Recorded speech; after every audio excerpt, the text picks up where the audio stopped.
Dans un placard sombre, une paire de jambes artificielles se dressait, recouverte d'une fine couche de poussière. Valeur estimée, 40 000 $. Mais, pour le soldat qui refusait de les enfiler, elles ne valaient absolument rien. Assis dans son fauteuil roulant, face à la fenêtre, Noah Carter regardait sans vraiment voir. Prisonnier de sa propre maison, il attendait que la vie s'éteigne lentement. La guerre lui avait tout pris, ses frères d'armes, ses jambes et surtout le goût de vivre. Du moins, c'est ce qu'il croyait. Jusqu'à ce jour de pluie, dans un parc de Seattle, quand quelque chose s'est mis à ramper vers lui. Ce n'était pas une ombre de ses cauchemars, c'était un chien. Un berger allemand au pelage trempé, amaigri, couvert de cicatrices. Il avait parcouru près de 80 kilomètres sur des pattes ensanglantées pour trouver l'unique homme capable de le sauver. Personne ne connaissait son nom, personne ne savait d'où il venait. Mais quand il posa sa tête sur les jambes absentes de Noah, ce n'était pas une simple demande d'aide, c'était une promesse silencieuse. « Laisse-moi t'apprendre à vivre encore ». Ce qui allait suivre prouverait que les âmes brisées peuvent parfois être les plus fortes. Avant de commencer, dis-moi d'où tu nous regardes. Écris ton pays dans les commentaires. Et si toi aussi tu crois que parfois, le véritable héros, c'est celui qu'on sauve, abonne-toi maintenant car cette histoire pourrait bien changer à jamais ta manière de voir la loyauté. La pluie à Seattle n'était pas un événement météorologique, c'était une habitude, presque un état d'esprit. Elle ne tombait pas vraiment. Elle flottait suspendue, tissant autour de la ville une brume grise qui se mêlait au béton et aux collines d'émeraude. Ce matin-là, le ciel au-dessus de la Space Needle affichait une teinte violette et plombée, menaçant de s'ouvrir sans jamais le faire, préférant cette bruine froide qui s'infiltrait dans chaque fissure, dans chaque âme fatiguée. À l'intérieur d'une petite maison du quartier de Queen Anne, la lumière terne du dehors semblait n'être qu'un reflet du vide qui régnait dedans. Noah Echo Carter, 32 ans, était assis au bord de son lit. Ses épaules larges et son cou épais disaient encore qu'il avait été un soldat. Mais son dos, voûté, racontait une autre histoire, celle d'un homme effondré sous le poids de ce qu'il avait vécu. Ses cheveux, autrefois coupés très courts, pendaient désormais en mèches sombres sur son front. Ses yeux, d'un bleu gris orageux, fixaient la porte entr'ouverte du placard. À l'intérieur, dans l'ombre, 2 jambes artificielles luisaient faiblement. Fabriquées en fibres de carbone et titane, elles représentaient la technologie la plus avancée, une promesse de liberté. Mais pour Noah, elle n'était qu'un mensonge de plus, des machines froides qui prétendaient lui rendre ce que la guerre lui avait arraché. Il les avait reçues 3 ans plus tôt. Depuis, elles attendaient, immobiles, comme 2 gardiens silencieux devant la tombe de sa volonté. Les enfiler aurait signifié admettre que ses vraies jambes étaient parties pour de bon. Alors il avait choisi de ne rien admettre. Il avait choisi le néant. Noah. Une voix douce brisa le silence. Dans l'encadrement de la porte se tenait Walter Carter, son père. À 65 ans, il ressemblait à un vieil arbre. Solide, marqué, mais encore debout. Ses cheveux gris, soigneusement coiffés, dégageaient une odeur de tabac et de vieux livres. Ses yeux, creusés par des années d'inquiétude, fixaient son fils avec une tendresse mêlée d'impuissance. « Il est 2 heures, fiston, dit-il doucement. La pluie s'est calmée. On pourrait prendre un peu l'air ?» Noah serra les mains sur les roues de son fauteuil. « Il fait froid dehors. »« C'est Seattle, Noah. Il fait toujours froid, » répondit Walter avec un sourire triste. Sans un mot de plus, il prit une couverture en laine et s'approcha. Il connaissait trop bien les limites que la fierté de son fils lui imposait. Il ne proposa pas son aide. Noah transféra son corps du lit au fauteuil dans un mouvement fluide et musclé, presque militaire. Puis il se laissa tomber dans le siège, le souffle court, comme si chaque geste lui coûtait une part de lui-même. Walter posa la couverture sur les jambes absentes de son fils. Le tissu masqua le vide, sans le combler. Le parc les accueillit dans un silence feutré, ponctué par le bruit mouillé des pneus sur les graviers. Les arbres goûtaient encore de la dernière averse. L'air sentait la terre et la résine. Walter poussait lentement le fauteuil sur l'allée sinueuse, ses pas réguliers formant un rythme apaisant. « Les Seahawks jouent dimanche, dit-il pour briser le silence. On pourrait commander des ailes de poulet, celles avec la sauce piquante que tu adorais. »« Comme tu veux, » répondit Noah sans lever les yeux. « Et Madame Jacobs a fait une tarte aux pommes. Elle a dit qu'elle en laisserait une part sur le porche. C'est gentil. » La voix de Noah était plate, sans relief. Walter soupira. Son cœur se serra. Il revoyait son fils courir ici même des années plus tôt, éclatant de rire, poursuivi par un ballon. Puis il revit le jeune homme en uniforme, fier, déterminé, partant défendre son pays. Et maintenant, il ne restait qu'une ombre. La guerre ne lui avait pas seulement pris ses jambes, elle avait dévoré tout le reste. Ils atteignirent une zone isolée du parc bordée de vieux chênes. Le vent y soufflait à peine, créant une paix fragile. « On va s'arrêter là », dit Walter. Noah ne protesta pas. Il regardait droit devant lui, absent. Puis dit d'une voix étranglée, « Papa, tu crois que ça s'arrête un jour ?» Walter fronça les sourcils. « Quoi donc ?» Le bruit dans ma tête. Walter s'agenouilla devant le fauteuil malgré la douleur dans ses genoux. « Je ne sais pas, Noah, mais tu n'as pas à le porter tout seul. » Noah détourna le regard. Il allait répondre quand un mouvement attira son attention. Sous l'un des grands arbres, quelque chose bougea. Une masse sombre, trempée. Walter plissa les yeux. « C'est un chien ?» C'était bien un chien, ou plutôt l'ombre d'un chien. Un berger allemand famélique, la peau collée aux os, les côtes visibles, les pattes tremblantes. Son flanc portait une longue cicatrice rose, souvenir d'un passé cruel. Il essayait de se lever, mais son arrière-train céda, le faisant retomber lourdement. « Pauvre bête !» murmura Walter. Il a l'air à l'agonie. Noah détourna les yeux. Il ne voulait pas voir. Il en avait assez de la souffrance. Mais malgré lui, son regard revint vers l'animal. Et là, leurs yeux se croisèrent. Des yeux d'ambre, calmes, profonds.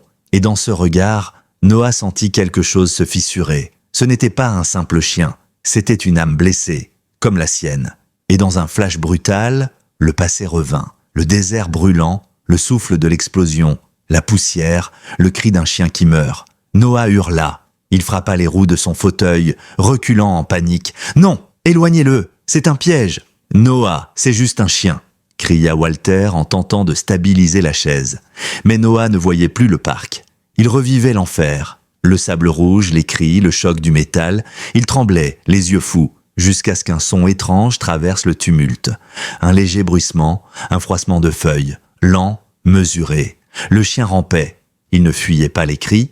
Il s'approchait, son ventre glissait dans la boue, ses pattes avant le tirant avec effort. Son museau restait bas, dans un geste de totale soumission. Il ne menaçait pas. Il venait. Comme un soldat rejoignant un camarade tombé. Walter resta immobile. Noah, haletant, le regarda approcher. Le chien atteignit le fauteuil. Lentement, il posa sa tête sur la couverture, juste là où les jambes de Noah auraient dû être. Ce contact, réel, chaud, vivant. C'était comme un ancrage. Le monde cessa de trembler. Noah sentit son souffle revenir. Il baissa les yeux. Le chien ferma les siens, épuisé. Il semblait dire « Tu n'es pas seul ». Les mains de Noah tremblaient. Il les posa sur la tête du chien. Le pelage était trempé. Mais sous la boue, il sentit une cicatrice, un relief familier. Les larmes montèrent. « Hunter !» chuchota-t-il, la voix brisée. « C'est toi, mon vieux, tu m'as retrouvé ?» Le chien ne répondit pas. Mais il appuya un peu plus fort sa tête contre lui, comme pour dire oui. Le trajet du retour se fit dans un silence lourd, rythmé seulement par le battement régulier des essuie-glaces sur le pare-brise. L'odeur de terre mouillée et de fourrure trempée emplissait la voiture. À l'arrière du vieux break, le berger allemand, que Walter avait surnommé Ranger, restait immobile, trempé, épuisé, mais incroyablement digne. Ses yeux d'ambre fixés sur la nuque de Noah ne le quittaient pas un seul instant. Il ne gémissait pas. Il ne bougeait pas. Il veillait. Noah, assis à l'avant, regardait défiler la pluie sur la vitre. Tout semblait irréel. Cette rencontre, ce contact, cette chaleur qu'il avait ressentie, il aurait voulu croire à un simple hasard. Mais au fond de lui, il savait que rien de tout cela n'en était un. « Il a besoin d'un bain et d'un bon repas », dit calmement Walter en garant la voiture devant la maison. « Je crois qu'il y a encore du poulet rôti dans le frigo. »« Il ne peut pas rester », répondit Noah d'une voix rauque sans détourner le regard. « On ne sait pas d'où il vient. Il peut être malade. Ou pire. »« Malade ?» Walter eut un sourire fatigué. « Regarde-le, Noah. Il a l'air plus dangereux qu'une chaussette mouillée. Et puis, il t'a choisi. » Ces mots frappèrent de Noah comme une gifle. « Il t'a choisi. » Ce n'était pas un hasard, non, c'était une connexion. Et c'était bien ce qui le terrifiait. Lorsqu'ils ouvrirent la porte de la maison, Ranger resta planté sur le seuil, hésitant. La chaleur du salon l'attirait, mais il attendait. Il leva la tête vers Noah comme pour demander la permission. « Entre, bonhomme », murmura Walter. Le chien fit un pas, puis un autre. « Ses griffes cliquetèrent sur le parquet. Il ne courut pas se réfugier près du feu. Il ne quémanda pas. Il fit le tour de la pièce, lentement, inspectant chaque recoin, chaque odeur, chaque bruit. Il s'arrêta près de la fenêtre, scrutant l'extérieur, oreilles dressées. Puis il revint et s'assit, pile à gauche du fauteuil roulant, exactement là où un chien d'assistance se place instinctivement. Walter resta bouche bée. « Tu vois ça, Noah ?» Il agit comme un soldat. Mais Noah ne répondit pas. Son cœur battait plus fort qu'il ne voulait l'admettre. Ranger resta immobile. Même quand Walter déposa devant lui un bol d'eau et de poulet, il ne toucha à rien. Il fixait Noah, immobile, le regard perçant. Ce n'est qu'au moment où Noah, d'une voix à peine audible, murmura « Mange !» que le chien baissa enfin la tête pour se nourrir. Pas comme un affamé, comme un soldat obéissant à un ordre. Cette nuit-là, le silence s'installa à nouveau dans la maison, mais il n'était plus le même. Il y avait un souffle, un rythme, une présence. Noah, couché dans sa chambre, entendait le vent siffler contre les vitres et le tic-tac de l'horloge dans le couloir. Et, juste derrière sa porte, un autre son, une respiration lente et profonde. Ranger s'était couché devant sa chambre, refusant de s'éloigner. « Va-t'en !» murmura Noah dans l'obscurité. « Tu ne veux pas rester près de moi. Je porte la poisse à tout ce que j'aime. » Mais le chien ne bougea pas. Il poussa seulement un soupir, posa sa tête sur ses pattes et resta là, gardien silencieux de son maître brisé. La nuit fut longue, et au milieu de son sommeil agité, le passé revint. D'abord, un son, le battement sourd d'un hélicoptère, le crépitement de la radio, écho de un statut, répondait, puis la chaleur, celle du désert, suffocante, sèche, dévorante. Noah marchait sur le sable brûlant, son fusil à la main. À 10 mètres devant lui, son chien militaire, Shadow, reniflait le sol, queue haute, concentrée. Puis, le souffle, l'explosion. Tout devint rouge et noir. Le sol disparut sous ses pieds. Il vola. Il sentit la brûlure, l'impact, puis le vide. Quand il tenta de se relever, il ne sentit plus rien en dessous de la taille. Et là, dans la poussière, il vit son chien, allongé, silencieux. Il rampa vers lui, hurlant son nom, mais le sable l'engloutissait déjà. « Shadow, lève-toi ! Allez, debout, soldat !» Son cri résonna, mêlé à celui du vent. Puis le rêve se brisa. Noah se redressa dans son lit, trempé de sueur, le cœur battant à tout rompre. Un cri animal sortit de sa gorge, un hurlement de douleur pure. Walter surgit dans le couloir, paniqué. Mais avant qu'il n'atteigne la chambre, il s'arrêta net. Dans la pénombre, une silhouette se déplaçait lentement sur le lit. Ranger, sans un aboiement, sans panique, il grimpa sur le matelas, s'allongea sur le torse de Noah, son poids lourd et rassurant le plaquant contre le matelas. C'était comme une pression calculée, ferme, mais réconfortante, ce que les thérapeutes appellent la deep pressure thérapie, le contact d'un être vivant pour ramener une âme égarée au présent. Noah frappa d'abord le chien dans un réflexe de peur, mais Ranger ne bougea pas. Il resta, solide, son regard plongé dans celui de son maître. Puis, il se mit à lécher lentement les joues de Noah, une fois, 2 fois, encore et encore, des gestes simples, instinctifs, d'un amour pur. « Arrête, arrête !» sanglota Noah. Ses mains cessèrent de repousser. Elles se refermèrent, tremblantes, autour du cou du chien. Et alors, pour la première fois depuis des années, il pleura. Pas de rage, pas de honte, de soulagement. « Je suis désolé, mon vieux », murmura-t-il contre la fourrure mouillée. « Pardonne-moi. » Ranger ferma les yeux, son souffle régulier se mêlant à celui de Noah. Dans l'ombre du couloir, Walter baissa la main de l'interrupteur. Il resta là, immobile, les larmes coulant sur ses joues iridées. Ce qu'il voyait n'était pas simplement un homme réconforté par un chien, c'était un miracle silencieux. 2 âmes blessées qui venaient de se retrouver. Le lendemain matin, le soleil perçait timidement à travers les nuages. La maison sentait le café et le savon.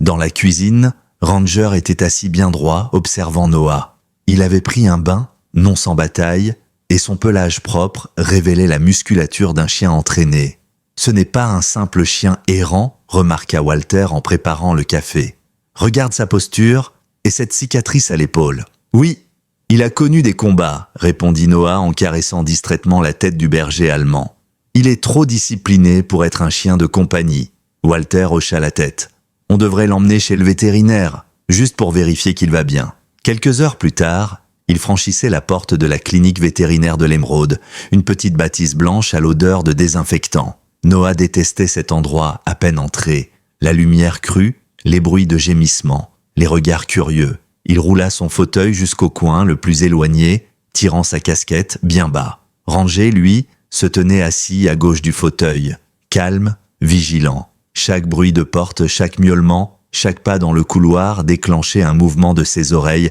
comme un radar. Il n'était pas détendu, il était en mission. Il met les gens mal à l'aise, marmonna Noah. Il te protège, c'est tout, répondit Walter. Une porte s'ouvrit et une femme en blouse bleue apparut. Docteur Jenna Morales, la quarantaine, des yeux fatigués mais bienveillants et des mains sûres. Monsieur Carter, entrez s'il vous plaît. Dans la salle d'examen, elle s'accroupit sans hésiter devant Ranger lui tendant la main. Le chien huma son poignet puis accepta son contact. Elle passa ses doigts sur ses côtes, sur sa nuque, sur ses cicatrices. Il est terriblement maigre, constata-t-elle, et il a subi des blessures récentes. Ses doigts s'arrêtèrent sur une ligne sans poils, juste sous le collier. Une cicatrice nette, comme une marque. Ça, dit-elle doucement, c'est typique des chiens de combat. Mais lui, il a des blessures défensives. Il n'attaquait pas, il se défendait. Noah serra les poings, ils ont voulu en faire un tueur. Et il a refusé. Docteur Morales hocha la tête et prit un petit appareil métallique. Voyons s'il est pucé. Elle passa le lecteur au-dessus de l'épaule du chien. Un bip retentit. Elle fronça les sourcils, intriguée. Ce n'est pas une puce ordinaire, murmura-t-elle. Le code d'identification est des militaires. Walter échangea un regard inquiet avec son fils. Militaire ? Oui, répondit la vétérinaire en tapotant sur son clavier. Je vais devoir accéder à la base nationale des chiens de service. Ses doigts dansèrent sur le clavier. Le silence pesait.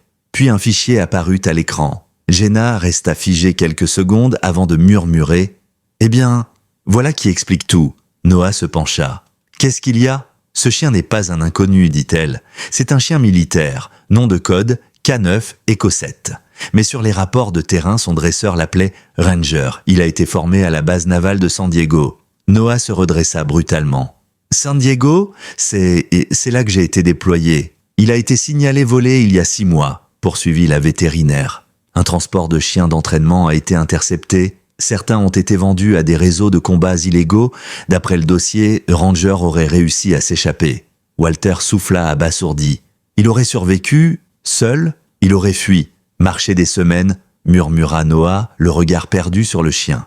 Blessé, affamé, et il m'a trouvé. Docteur Morales hésita, puis ajouta doucement « Il y a autre chose. La base mentionne les origines de Ranger. Son père était un berger allemand nommé Günther, matricule K9 à 404.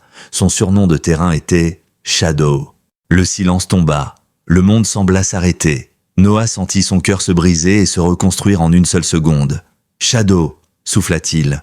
Ses yeux se remplirent de larmes. « C'était mon chien. C'est son fils. » Noah resta sans voix. Ses mains tremblaient sur les roues de son fauteuil. Il regardait Ranger, ce chien qui, quelques jours plus tôt, n'était qu'une silhouette boueuse surgie d'une tempête. Maintenant, il savait. Ce n'était pas le hasard. Ce n'était pas une simple rencontre. C'était la continuité d'un lien, le sang d'un héros perdu, revenu sous une autre forme. Docteur Morales regardait l'écran avec une douceur prudente. D'après les données, son père, Shadow, a été cité pour acte de bravoure à titre posthume. Il a sauvé la vie de son maître lors d'une explosion en Afghanistan. Elle releva les yeux. « C'était vous, n'est-ce pas ?» Noah hocha lentement la tête. Sa gorge était trop serrée pour qu'un mot passe. Ses yeux étaient rivés sur Ranger. Le chien, comme s'il sentait la gravité du moment, s'approcha de lui et posa sa tête sur ses genoux. Il ne bougea plus. Le monde entier aurait pu s'effondrer autour d'eux que rien n'aurait compté. « C'est impossible », murmura Walter, la voix brisée entre le choc et l'émerveillement. « Comment un chien né de cette lignée a-t-il pu te retrouver ici ?» À des centaines de kilomètres, Docteur Morales eut un sourire triste. Peut-être que certains liens dépassent la logique, Monsieur Carter. Peut-être qu'il a simplement suivi son instinct, ou quelque chose de plus grand que nous. Elle se leva, croisant les bras. Je devrais signaler sa présence au registre militaire. Techniquement, ce chien appartient encore au gouvernement. Noah releva brusquement la tête. Non, Noah, dit Walter inquiet, elle fait juste son travail. Je me fiche du papier, répondit Noah d'une voix ferme. Il posa sa main sur la tête de Ranger, les yeux brûlants de détermination. Ce chien a été battu, volé, brisé, et il a marché des kilomètres pour me trouver. Il ne retournera pas là-bas. Jamais. Il a déjà servi assez. Docteur Morales le regarda longuement. Puis elle sourit faiblement, presque complice. Très bien. Supposons que le système ait un petit oubli d'enregistrement. Officiellement, ce chien n'a jamais été retrouvé. Officieusement, elle s'agenouilla devant Ranger et lui gratta le cou. Je dirais qu'il vient de trouver son foyer. Walter soupira, les larmes aux yeux. Il posa une main sur l'épaule de son fils.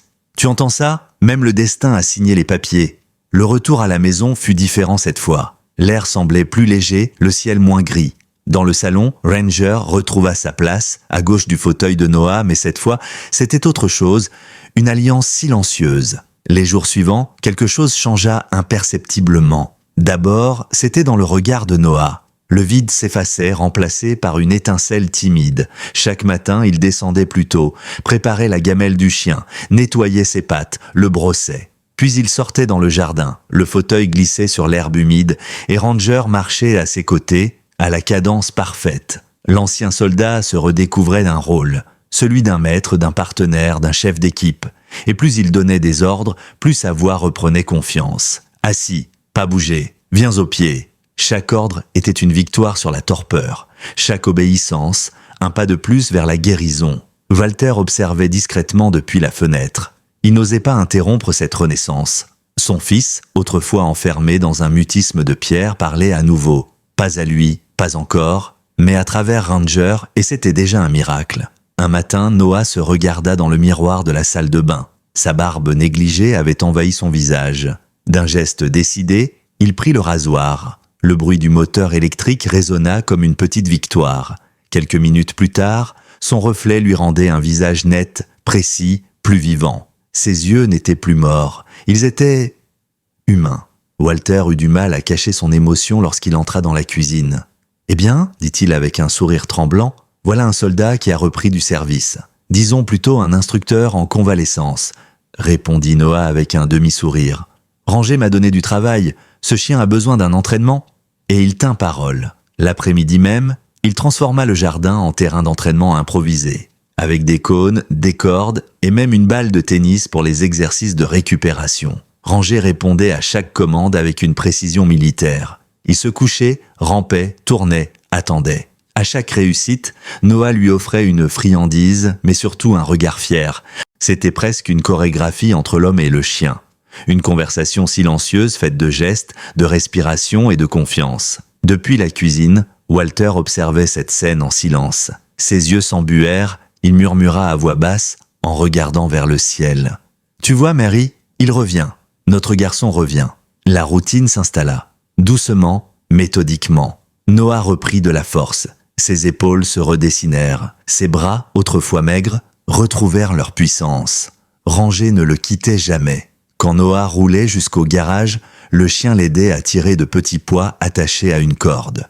Quand il franchissait les seuils de porte trop haut, Ranger venait se placer à ses côtés pour lui offrir un appui. « Tu vas finir par me rendre fainéant », plaisantait parfois Noah. Mais dans le fond, il savait que sans Ranger, il serait encore prisonnier de son fauteuil.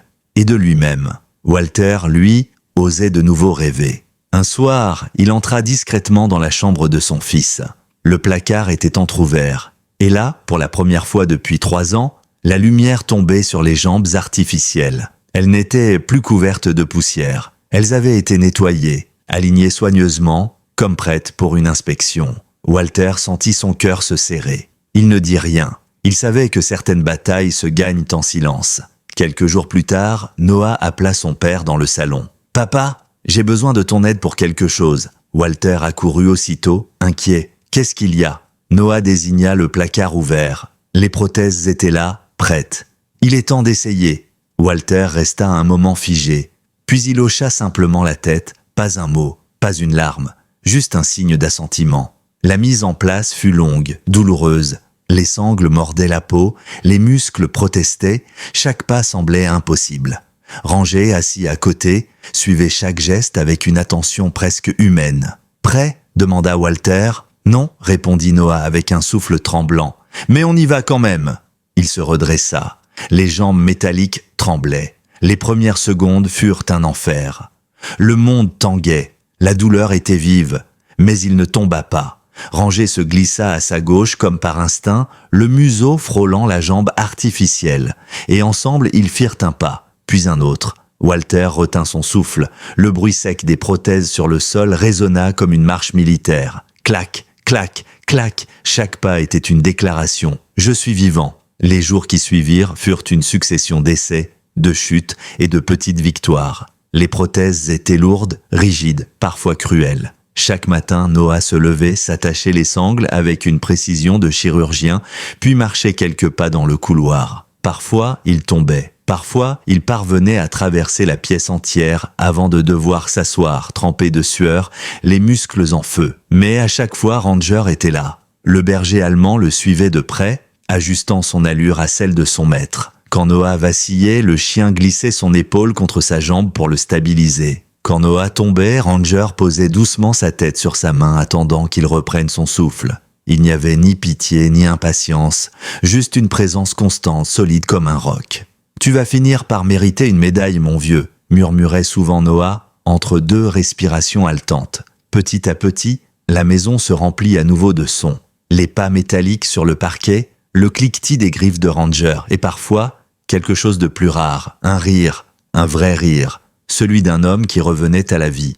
Un après-midi, Walter entra dans le salon avec un grand sourire. « Tu sais quoi ?» dit-il. « Je crois que tu es prêt pour une sortie en terrain réel. » Noah arqua un sourcil. « Tu veux dire dehors ?» ?»« Oui, dehors, dans le monde. Il y a ce sentier derrière la maison, tu te souviens? Celui qui descend jusqu'au vieux ruisseau. Ce n'est pas si escarpé, on peut le faire ensemble. » Noah hésita, puis regarda Ranger. Le chien leva les yeux vers lui, oreille droite, comme s'il attendait un ordre. Noah soupira. « D'accord, sergent, on y va. » Le ciel était d'un gris pâle et l'air portait cette odeur de terre humide propre aux forêts de l'État de Washington. Le sentier serpentait entre les arbres, couvert de feuilles mortes. Walter marchait un peu en avant, un sac sur le dos, tandis que Noah avançait lentement, concentré sur chaque pas. Ranger, fidèle à sa position de flanc gauche, ajustait son allure, jamais ni trop proche ni trop loin. « Tu vois ?» lança Walter avec un sourire. « Pas si compliqué. » Noah esquissa un rire nerveux. « Tu dis ça maintenant, mais attends que je doive grimper une pente. » Ils marchèrent ainsi pendant une vingtaine de minutes jusqu'à atteindre une clairière d'où l'on pouvait apercevoir un lac étroit au fond d'un ravin. La vue était splendide. Le vent léger faisait danser la surface de l'eau. Pour la première fois depuis des années, Noah sentit quelque chose qu'il n'avait plus ressenti. La paix.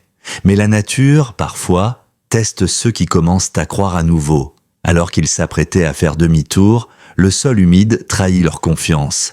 Une racine glissante, un pas mal assuré. Et soudain, le monde bascula. La prothèse de Noah perdit son appui. Il tenta de se rattraper, mais son équilibre le trahit. Son corps bascula en avant, lourd, déséquilibré. Il heurta violemment le sol et glissa sur quelques mètres avant de s'arrêter contre un tronc. Le choc fut brutal. « Noah !» cria Walter en courant vers lui. Mais avant qu'il ne puisse atteindre son fils, Noah leva une main tremblante. « Non, ne bouge pas !» hurla-t-il, les dents serrées. « Laisse-moi faire !» Son visage était couvert de boue, son souffle saccadé. Tout en lui tremblait, pas de douleur, mais de rage. Rage contre sa faiblesse, contre le souvenir des jours où se lever n'était pas une victoire, mais une évidence. Ranger s'approcha prudemment, le museau frôlant son épaule, émettant un petit gémissement inquiet. « Pas maintenant », murmura Noah. « Pas cette fois. » Il planta ses mains dans la terre, cherchant un appui. Ses prothèses glissèrent, ses bras tremblaient, mais il refusa d'abandonner. Ranger recula d'un pas, se plaça de biais, sa patte avant, plantée dans le sol, son dos tendu. Noah comprit. « Brace !» ordonna-t-il d'une voix rauque. Ranger resta immobile, ses muscles se contractant pour devenir un appui vivant. Noah posa sa main sur le dos du chien et, d'un effort presque surhumain, se redressa. Ses jambes tremblaient, la sueur coulait sur son front. Mais il tenait debout dans la boue, debout face à la chute. « Bon garçon !» murmura-t-il, la voix brisée. « Bon garçon !» Walter, resté à quelques mètres, observait la scène, les larmes aux yeux. Son fils venait de tomber, oui. Mais plus important encore, il venait de se relever seul.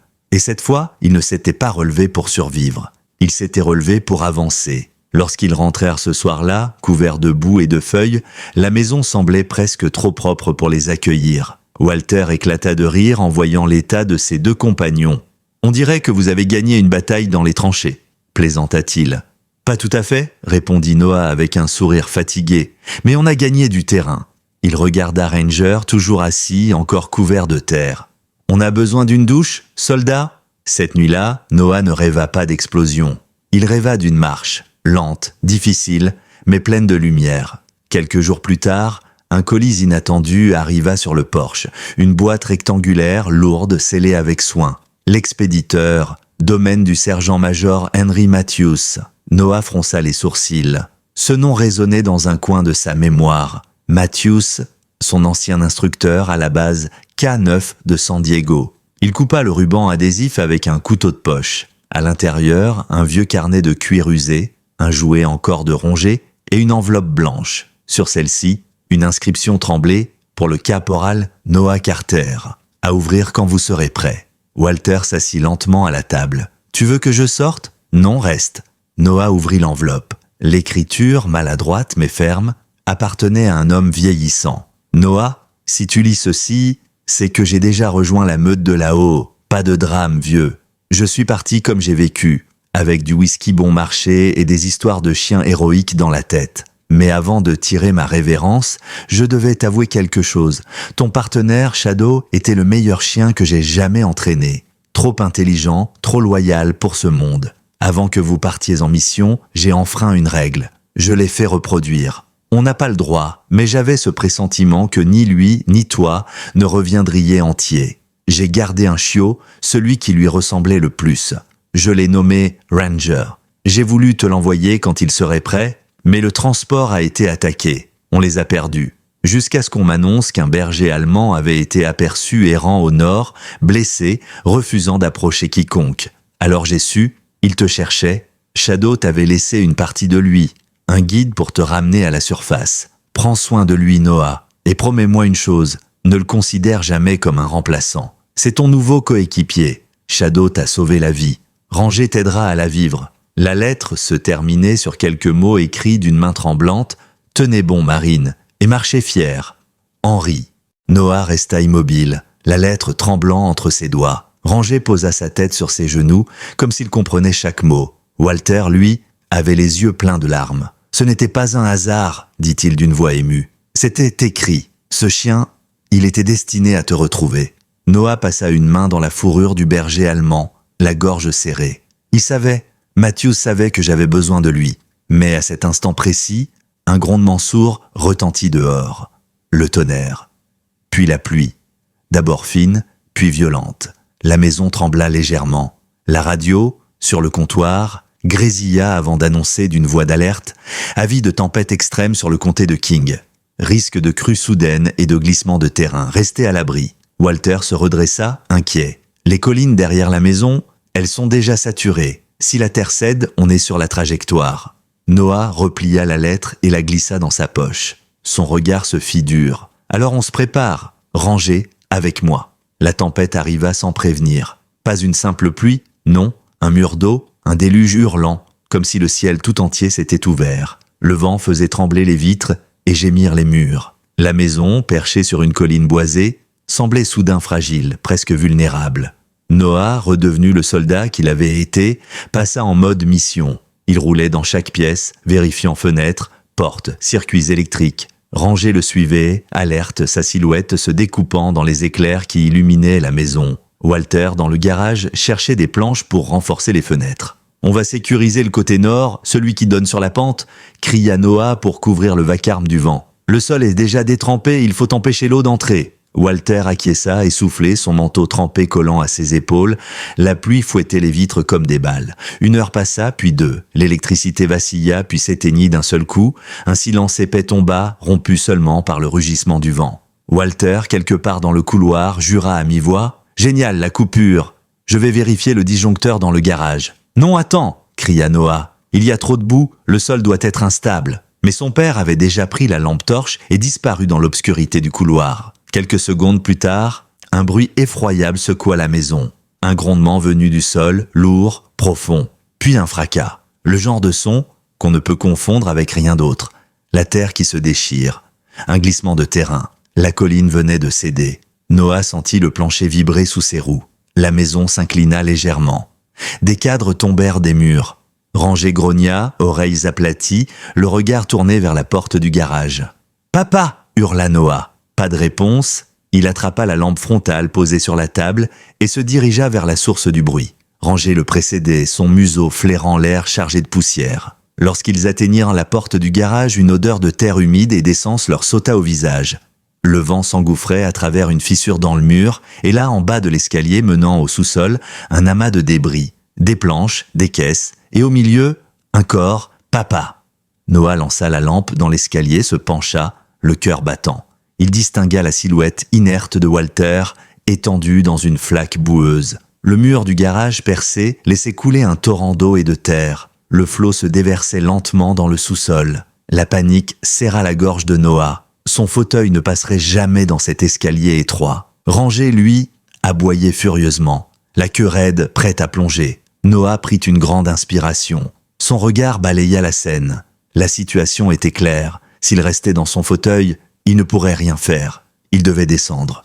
Ses mains se crispèrent sur les accoudoirs. Son esprit hurlait contre cette idée. Pas encore, pas comme là-bas, mais une autre voix plus forte s'imposa, celle du sergent qu'il avait été. On ne laisse pas un homme derrière.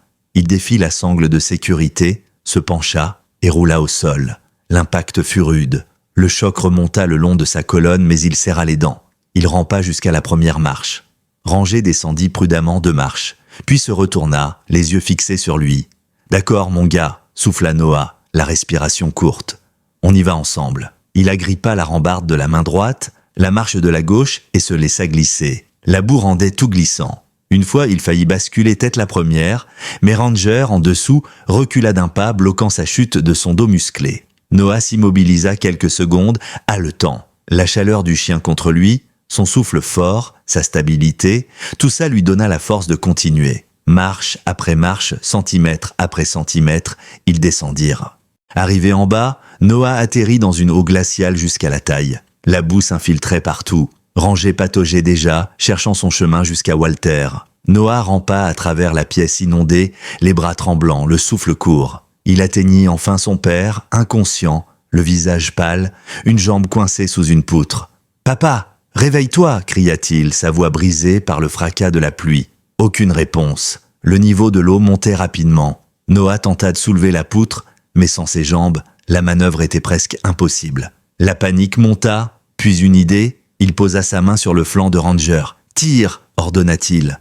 Ranger attrapa un pan de la chemise de Walter et tira de toutes ses forces. Le bois grinça. Noah, utilisant ses bras comme levier, souleva le reste du poids. Dans un bruit sourd, la poutre céda enfin. Walter glissa hors de l'emprise du débris, flottant à moitié, inconscient. Noah attrapa son col et le tira contre lui. « Tiens bon, papa, tiens bon !» Mais la situation empirait. Le mur au fond du garage vibrait sous la pression de la terre. Des fissures apparaissaient, laissant passer de nouveaux torrents boueux. L'eau montait déjà à la poitrine de Noah.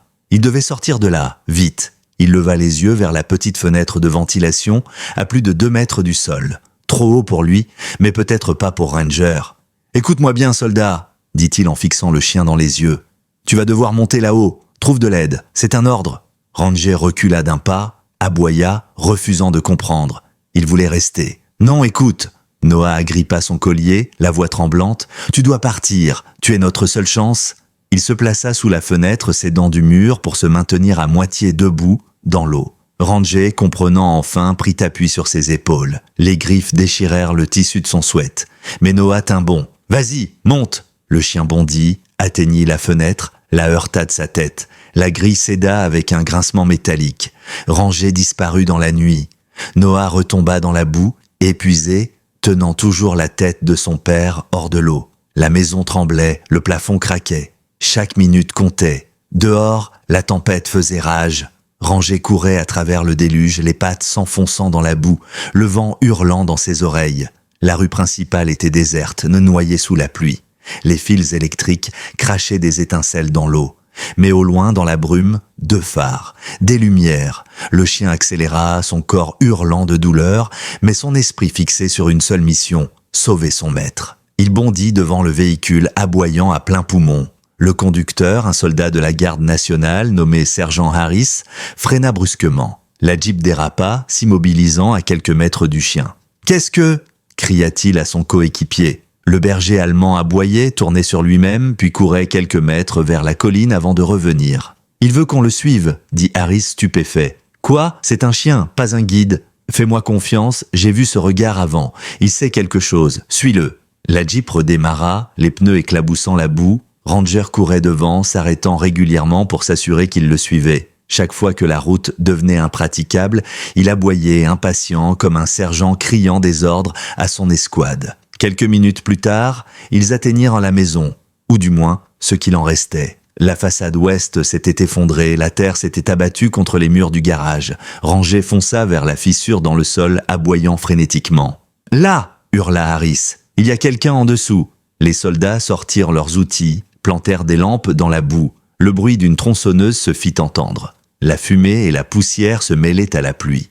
En contrebas, Noah entendait vaguement un son, un vrombissement familier. Puis une voix. « Y a quelqu'un en bas ? Ici !» hurla-t-il, la voix rauque. « Aidez-nous !» Quelques instants plus tard, la lumière d'une lampe jaillit par la fenêtre brisée. « On les voit, 2 victimes, un homme inconscient, on ouvre un passage. » La scie mécanique rugit, mordant dans le béton. L'air vibrait, puis soudain, un trou. Une main gantée se tendit. « Attrapez ! Prenez-le d'abord !» cria Noah en poussant son père vers eux. Walter fut tiré à travers l'ouverture, haletant mais vivant. Noah, vidé, sentit la force le quitter. L'eau lui arrivait au menton. Une main se tendit à nouveau. « À vous, soldats !» Noah leva les yeux, vit le visage d'Harris, éclairé par la lampe. Il tendit la main, ses doigts glissants. Puis une autre main, plus chaude, plus poilue, attrapa sa manche. Ranger venait de revenir, trempé, couvert de boue. Il tirait, grognant, ses muscles tendus à l'extrême. « Tire, mon grand, tire !» cria Harris. Ensemble, l'homme et le chien hissèrent le Noah hors du gouffre. Quand il s'effondra sur la pelouse détrempée, il sentit le vent, la pluie froide et une chaleur sur son torse. Ranger. Le chien haletait, son regard planté dans le sien. Noah rit et pleura en même temps, serrant le berger allemand contre lui. « T'as fait ton boulot, soldat » murmura-t-il d'une voix cassée. « Mission accomplie. » Harris, les bras croisés, observa la scène et lâcha simplement « Ce chien-là mérite plus qu'une médaille. » Les jours qui suivirent la tempête furent flous. Des gyrophares, des couvertures thermiques, des sirènes, le chaos après la survie. Noah se souvenait vaguement du trajet jusqu'à l'hôpital, du visage de Walter pâle mais vivant à côté de lui, et du poids chaud de Ranger couché sur ses jambes artificielles dans l'ambulance, refusant d'en être séparé. Les médecins parlaient, les machines bipaient, mais Noah n'écoutait pas vraiment. Ce qu'il ressentait, c'était la main de son père serrant la sienne et le souffle régulier de son chien contre son flanc. Il était vivant, eux aussi. C'était tout ce qui comptait. Quand il rouvrit vraiment les yeux, quelques jours plus tard, une infirmière souriait. « Vous avez de la visite, monsieur Carter ?» La porte s'ouvrit doucement, laissant entrer un homme en uniforme de la garde nationale. C'était le sergent Harris.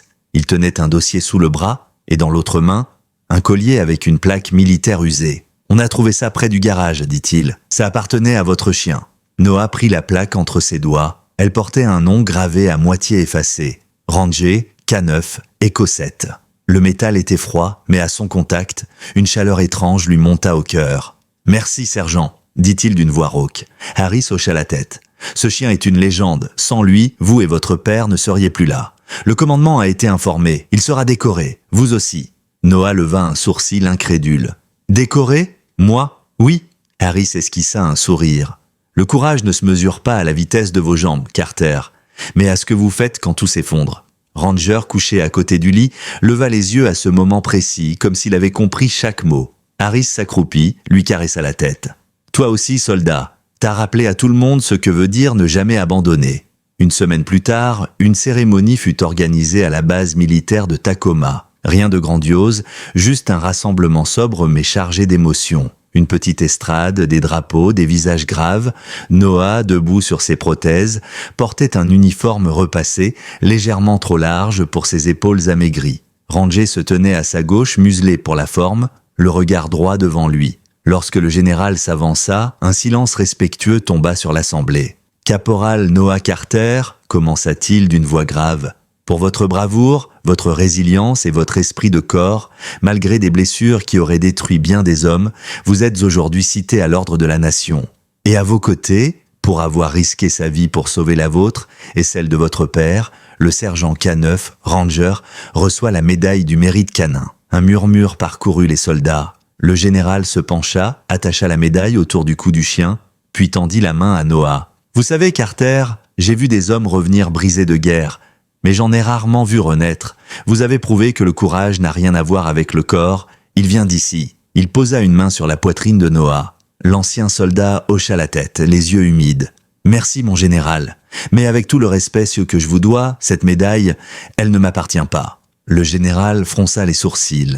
Noah se tourna vers Ranger, posa la main sur sa tête. « C'est lui le vrai héros. Moi, je n'ai fait que suivre. » Les applaudissements éclatèrent. Pas ceux d'une foule bruyante, mais de camarades qui savaient ce que ces mots signifiaient. Ce soir-là, de retour chez lui, Noah posa la médaille sur la cheminée. Ranger dormait à ses pieds, la tête posée sur les prothèses, comme pour les bénir. Walter lisait près du feu, un plaid sur les genoux. « Tu sais, dit-il en tournant la page, ta mère aurait adoré le voir faire ça. Elle disait toujours qu'il te faudrait un ange gardien à 4 pattes. » Noah sourit doucement. Je crois qu'elle avait raison. Le feu crépitait. Le silence n'était plus lourd désormais, mais plein de sens. Après un long moment, Walter referma son livre et leva les yeux vers son fils. « Et maintenant, qu'est-ce que tu comptes faire ?» Noah regarda Ranger endormi, puis le feu. « Je ne sais pas encore, mais pour la première fois depuis longtemps, j'en ai envie. » Quelques semaines plus tard, on retrouva Noah au centre des anciens combattants de Seattle. Non plus comme patient, mais comme instructeur. Il avait proposé un programme expérimental, la rééducation assistée par chiens militaires retraités. Le concept était simple. Un vétéran en fauteuil roulant, un chien brisé par la guerre, 2 âmes blessées qui s'apprennent à vivre à nouveau ensemble. Le premier jour, il entra dans la salle de rééducation, Ranger trottant à ses côtés. Les regards se tournèrent vers lui. Certains hommes, amputés, mutilés, brûlés, le fixaient en silence, incrédules. Noah s'arrêta au centre de la pièce, planta sa canne dans le sol et déclara calmement « J'ai passé 3 ans à croire que la guerre m'avait pris mes jambes. Mais la vérité, c'est qu'elle m'avait pris bien plus. Ma raison de me lever le matin. Et puis un jour, ce chien est apparu. Il n'a pas juste marché à mes côtés. Il m'a ramené à moi-même. » Il fit une pause, puis ajouta, la voix tremblante, « Vous n'êtes pas fini. Aucun de vous ne l'est. Tant qu'il reste un être au monde, homme, femme, animal, capable de croire encore en vous, alors vous pouvez tout recommencer. » Le silence fut total. Certains vétérans baissèrent la tête, d'autres essuyèrent leurs yeux. Et Ranger, comme s'il comprenait la solennité du moment, vint poser sa tête contre la jambe artificielle de Noah. Ce geste simple fit éclater un tonnerre d'applaudissements. À partir de ce jour-là, le programme Ranger vit le jour. En quelques mois, il changea des dizaines de vies. Les chiens autrefois traumatisés apprenaient à redevenir compagnons. Les soldats brisés apprenaient à redevenir des hommes debout. Un soir, alors que le soleil se couchait sur le lac, Noah se tenait debout au bord de la jetée. Le ciel était rouge, l'eau calme. Ranger, assis à côté de lui, observait l'horizon. « Tu te rends compte, hein ?» murmura Noah. « On y est arrivé ?» Le chien tourna la tête, leva les yeux vers lui. Noah rit doucement. « Shadow t'a envoyé. Matthews l'a compris avant moi. Et maintenant, c'est à nous de continuer. » Il posa sa main sur le collier du chien. « T'es pas juste mon chien, Ranger, t'es mon frère d'armes. » Le vent souffla légèrement, soulevant quelques feuilles mortes qui dérivèrent sur l'eau.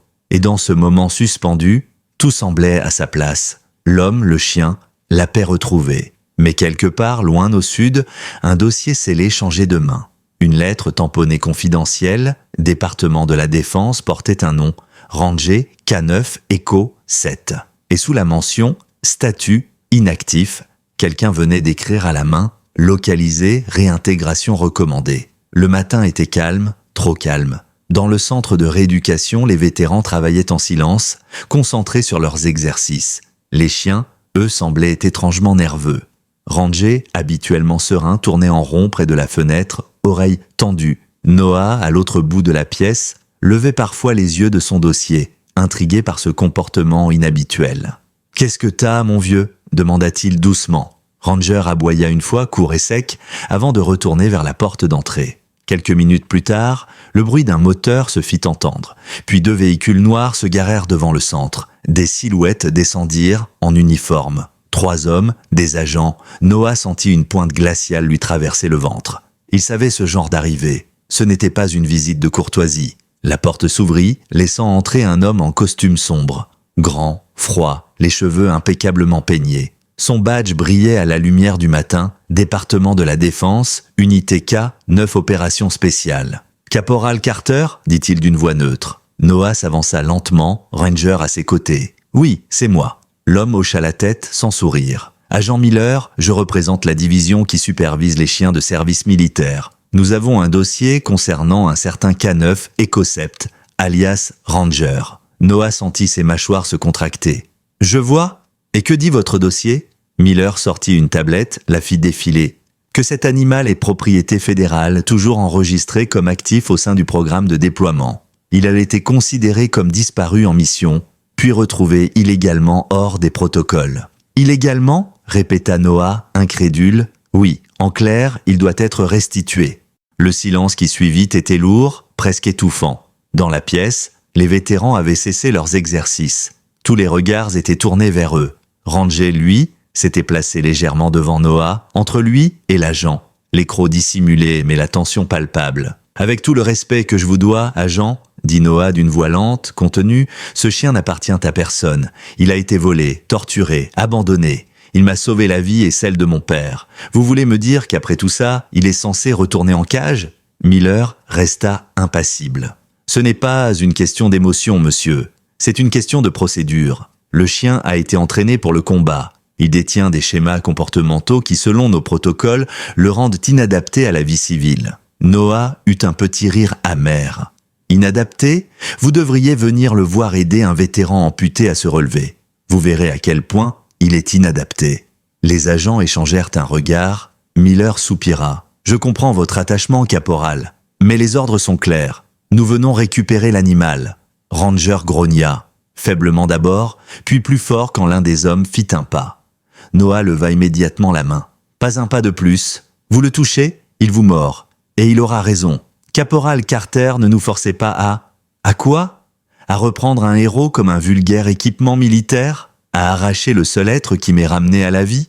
Vous croyez que je vais rester là à regarder ?» Sa voix avait monté. Le centre entier retenait son souffle. Même les chiens, alignés derrière leur maître, semblaient comprendre que quelque chose se jouait là. L'un des vétérans, un homme massif en fauteuil roulant, roula jusqu'à eux. Il s'appelait Marcus, un ancien des Marines. « Ce chien a plus fait pour nous en 6 mois que l'armée en 10 ans, lança-t-il d'une voix grave. « Vous touchez à lui, vous touchez à nous. » Derrière lui, d'autres se levèrent, un à un, des cicatrices, des prothèses, des visages marqués par la guerre, tous se plaçaient entre Ranger et les agents, une armée silencieuse. Miller soupira, visiblement mal à l'aise. « Je ne veux pas de confrontation, caporal. Mais si vous refusez de coopérer, je serai obligé d'en référer au commandement. »« Faites donc, » répondit Noah froidement. « Et dites-leur que s'ils veulent Ranger, ils devront venir me le prendre eux-mêmes. » Les agents se retirèrent lentement. La tension resta suspendue dans l'air longtemps après qu'ils eurent disparu. Noah caressa doucement la tête de son chien. « On dirait qu'on a déclenché une autre guerre, mon vieux. » Le soir même, Walter arriva au centre avec des journaux. En première page, un vétéran refuse de livrer son chien de guerre. L'armée menace de poursuite. Des journalistes campaient déjà devant le portail. Des associations de défense animale, des anciens militaires, des civils. Tous prenaient parti. Le programme Ranger était devenu un symbole. Les jours suivants furent un tourbillon. Les médias, les interviews, les soutiens. Les réseaux sociaux s'enflammèrent. Chai Let Ranger Stay. Des milliers de vétérans partageaient leurs histoires. Des familles de soldats postaient des messages de soutien. Mais pour Noah, ce n'était pas une cause, c'était une promesse. Il ne laisserait personne briser ce lien. Un soir, alors qu'il verrouillait la porte du centre, il entendit une voiture s'arrêter dans la ruelle, 2 silhouettes en sortirent. Pas des journalistes cette fois, des militaires, en civil, mais ça se voyait à leur posture. Ils s'approchèrent lentement. « Caporal Carter ?» Noah serra les dents. Ranger se plaça aussitôt devant lui. « Vous avez 5 secondes pour dire qui vous êtes avant que je considère ça comme une intrusion. » L'un d'eux leva les mains. « Du calme, Carter. On n'est pas là pour t'arrêter, on est là pour t'aider. » Le plus grand, une cicatrice sur la joue, tendit une enveloppe scellée. « On fait partie du programme K9, nous aussi. J'ai servi avec le sergent-major Matthews. » Noah resta figé. Henry Matthews, vous le connaissiez? Oui.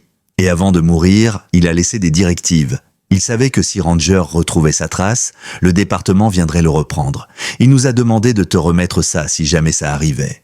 Noah prit l'enveloppe. À l'intérieur, une lettre manuscrite. Noah, si tu lis cette lettre, c'est que les vautours sont revenus. Tu sais comment ils sont? Ils ne voient pas une âme, juste une ressource. Ranger n'est pas une ressource. Il est ton héritage, ton lien avec ce que nous avons perdu là-bas. Si jamais ils essaient de le reprendre, souviens-toi, il a un droit. Les chiens militaires décorés ont le statut de vétérans, au même titre que leur maître. C'est une clause oubliée dans un vieux texte section 8B du Code fédéral militaire. Peu de gens le savent, mais c'est ta clé.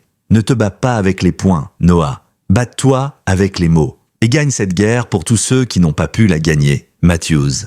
Noah relut la lettre plusieurs fois, incapable de retenir ses larmes. Il avait tout prévu, murmura-t-il. Même ça. Le lendemain, il se présenta devant le tribunal militaire régional. Pas comme un homme brisé, ni comme un héros en quête de gloire, mais comme un soldat prêt à se battre une dernière fois, pas pour lui, pour son frère d'armes. La salle était pleine à craquer. Les caméras, les journalistes, les vétérans venus de tout le pays. Ranger, à ses pieds, portait sa médaille autour du cou. Quand le juge entra, le silence se fit. Caporal Noah Carter, commença le procureur, vous êtes accusé de détention illégale d'un bien appartenant au gouvernement fédéral. Que plaidez-vous? Noah se leva lentement, ses prothèses émettant un léger cliquetis sur le sol. Il regarda le juge droit dans les yeux. Je plaide la loyauté. Un murmure parcourut la salle. Le juge fronça les sourcils. Ce n'est pas un plaidoyer reconnu par la loi, caporal? Peut-être pas, votre honneur, répondit Noah calmement.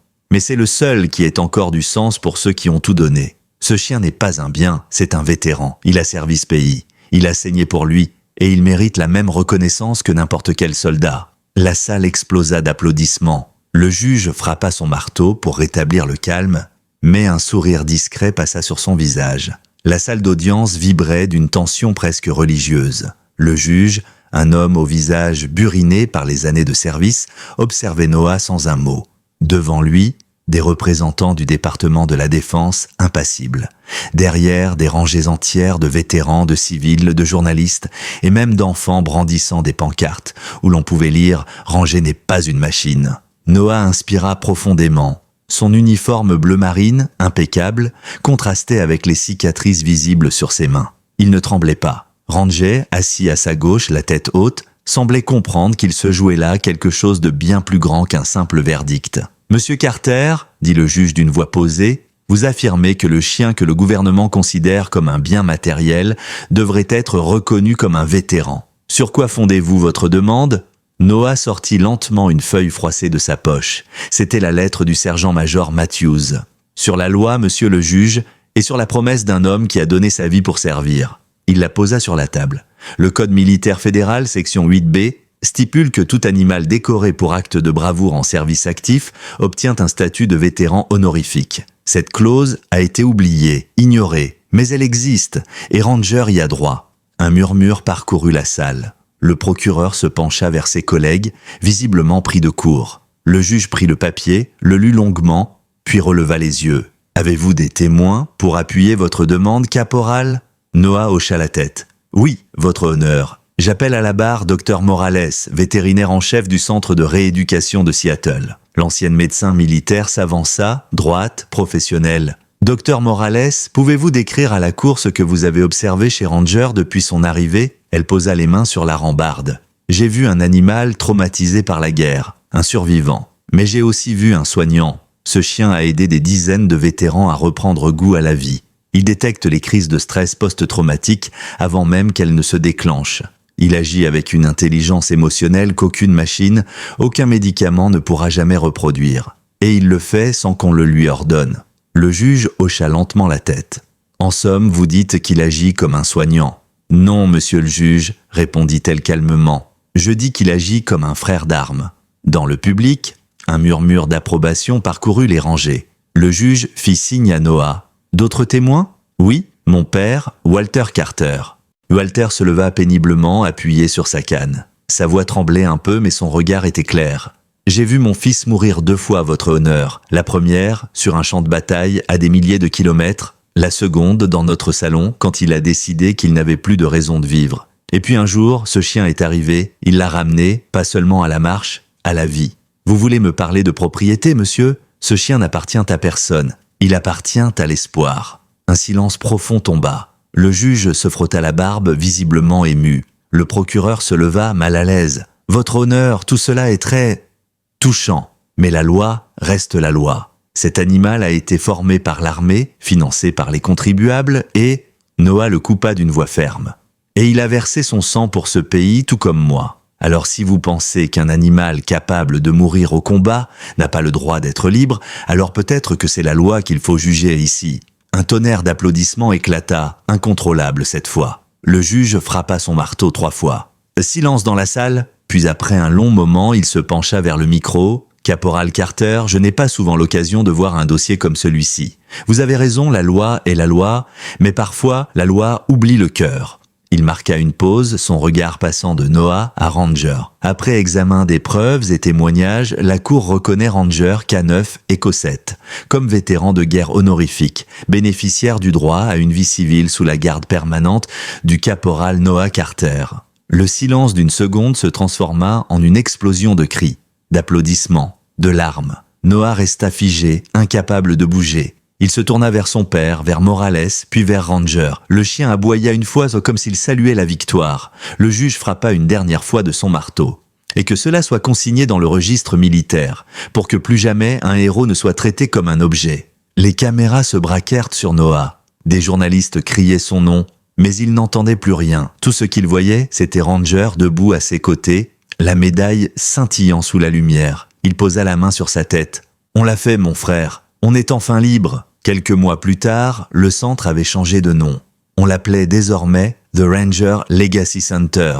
Une plaque en acier, sobre, était fixée à l'entrée pour tous ceux qui se sont battus, tombés et relevés, qu'ils aient marché sur 2 pattes ou 4. Le bâtiment avait grandi. Il y avait une salle d'entraînement adaptée, un terrain d'obstacles et un petit musée où l'on exposait les médailles, les photos et les lettres des anciens chiens militaires. Sur un mur, une photo dominait toutes les autres, celle de Noah en uniforme et de Ranger côte à côte devant le drapeau. Noah avançait lentement le long du couloir, ses prothèses émettant un léger cliquetis sur le sol ciré. Ses gestes étaient assurés maintenant, presque naturels. Ranger marchait à sa gauche, la tête haute, toujours vigilant, mais apaisé. Les vétérans le saluaient comme on salue un officier supérieur, parce qu'ici, c'était ce qu'il était devenu, le symbole vivant de la loyauté. Dans la grande salle, un groupe de nouveaux arrivants s'installait, des hommes et des femmes au regard fatigué, certains en fauteuil, d'autres marchant avec des béquilles. Devant eux, plusieurs chiens attendaient, calmes, disciplinés. Noah monta sur l'estrade. Le silence se fit naturellement. « Bienvenue au Ranger Legacy Center », commença-t-il. « Ici, vous n'allez pas réapprendre à marcher, vous allez réapprendre à vivre. Ce programme n'est pas fait pour guérir vos cicatrices, mais pour vous rappeler pourquoi vous êtes encore là. » Il s'arrêta un instant, le regard perdu dans la foule. « Quand j'ai perdu mes jambes, j'ai cru que tout était fini. Puis j'ai perdu mon chien. Et là, j'ai su que j'avais perdu mon âme. Mais la vie a une drôle de manière de vous tendre la main. Parfois, elle le fait avec des pattes couvertes de boue et des yeux pleins de lumière. Les nouveaux écoutaient, immobiles. Ce chien Ranger m'a ramené de la tombe sans prononcer un mot. Il m'a appris que la loyauté n'a pas besoin de serment, que la fraternité ne s'arrête pas à l'uniforme, et que même quand on pense être fini, il reste toujours quelqu'un quelque part qui croit encore en vous. Il sourit, se tourna vers Ranger. « Alors si vous croyez que vous êtes seul, détrompez-vous. Parce qu'ici, vous avez une meute, et ensemble, on avance. Toujours. » Des applaudissements éclatèrent, sincères, puissants. Plusieurs vétérans se levèrent, les larmes aux yeux. Et au milieu de tout ce bruit, Ranger, imperturbable, posa sa tête contre la jambe artificielle de Noah. Le geste n'avait pas changé. Mais cette fois, c'était un geste de paix, pas de réconfort. Le temps passa, le centre prospéra. Chaque mois, un nouveau duo d'hommes et de chiens prenait la route, prêt à recommencer ailleurs, à bâtir sa propre rédemption. Noah, lui, continuait à enseigner, à écouter, à marcher. Non plus comme un soldat, mais comme un guide. Un soir d'été, il monta sur la colline derrière le centre, là où tout avait commencé. Le soleil se couchait lentement, teintant le ciel d'or et d'ambre. Rangé trottait à ses côtés, un peu plus lent qu'avant, mais toujours droit. Ils s'arrêtèrent près d'un vieux chêne, face à la vallée. Noah s'assit dans l'herbe. « Tu sais, mon vieux, murmura-t-il, j'ai longtemps cru que ma vie s'était arrêtée ce jour-là dans le désert, mais en réalité, c'est là qu'elle a commencé, parce que c'est ce jour-là que toi, ou du moins ton sang, a décidé de me ramener. » Rangé leva la tête, ses yeux dorés reflétant la lumière du crépuscule. Noah sourit, caressant doucement son museau grisonnant. « Tu as rempli ta mission, soldat, tu peux te reposer maintenant. » Le chien ferma les yeux, se coucha lentement contre lui. Le vent soufflait doucement à travers les feuilles. Pendant un long moment, tout resta figé. Juste un homme et son chien, regardant le monde qu'ils avaient reconstruit. Les années passèrent. Le centre devint une fondation nationale, reconnue pour son travail auprès des vétérans et des chiens militaires. À l'entrée, une nouvelle statue fut érigée. Un homme en uniforme, debout, sur ses prothèses, la main posée sur la tête d'un berger allemand. Sur le socle, une simple inscription « Ils m'ont appris à me battre, il m'a appris à me relever ». Et chaque année, à la date de la tempête, les vétérans du pays entier se rassemblaient là, dans le silence, tandis que le vent portait les échos d'un nom devenu légende. Rangé. Son héritage n'était plus seulement celui d'un chien, c'était celui de la guérison, de la fidélité, et de cette vérité universelle que Noah répétait souvent à ses élèves « On ne guérit jamais seul, on guérit ensemble ». Alors que le soleil disparaissait derrière les collines, Noah ferma les yeux, un sourire au coin des lèvres. Le vent portait une odeur familière, celle de la terre mouillée, de la pluie, de la vie. Et dans le lointain, à travers le murmure du vent, il crut entendre une respiration, un battement régulier, pas celui d'un souvenir, mais celui d'une promesse tenue,